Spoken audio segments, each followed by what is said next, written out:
Hi there, it's Chris Betcher here, and I want to show you a neat little tool that was just released recently for screen capturing on Chrome. Now the beauty of that is it means you can screen capture if you're just using a Chromebook, which is something I know the Chromebook community's been after for quite a while.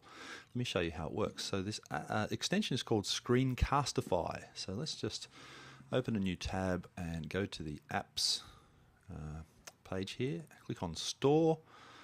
And there's a number of ways you could get to the store. This is just one of them.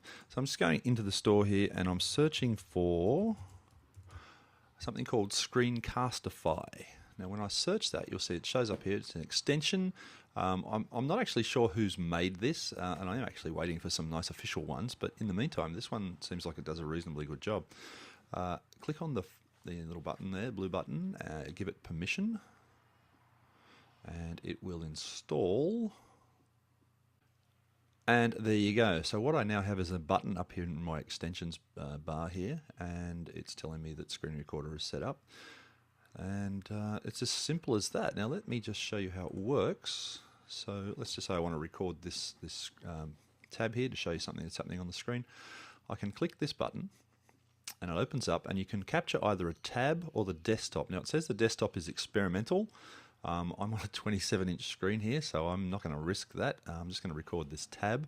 But do be aware that if you are recording something and you click a button and it opens a new tab, then it won't automatically switch to the new tab. So try and keep your screen captures within the same tab. You can also change in here the settings, the size of the tab, the resolution, the number of frames per second. 10's usually pretty good, whether you want to show the mouse cursor or not. And down here it's telling you which part of the audio you can record. So you can record either no audio at all, or the audio coming out of the tab, or the microphone. I guess that's a slight disadvantage. So if you wanted to record something that had audio in it coming from the page while you talked over it, you can't really do that. You have to choose one or the other. Let's just go with microphone for now. Now I don't know how this will work because I'm actually screen capturing this with Camtasia, so I can show you this, but we'll see how we go.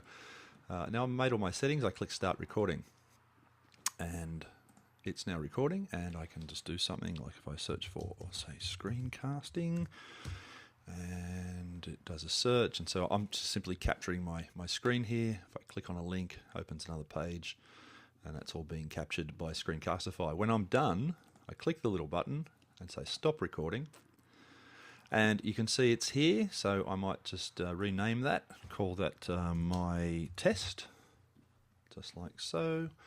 Now to play back that video, I click up here and simply click on its name, and you see, and it's now recording, and I can just do something like if I search for. So what you're hearing now is the original recording.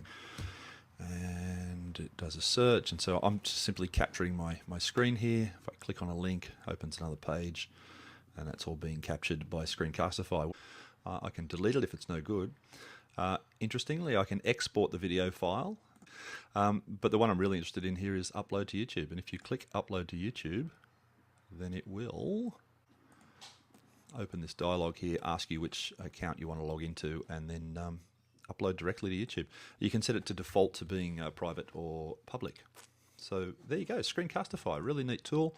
That's I know something that a lot of us have been wanting to do for a long time.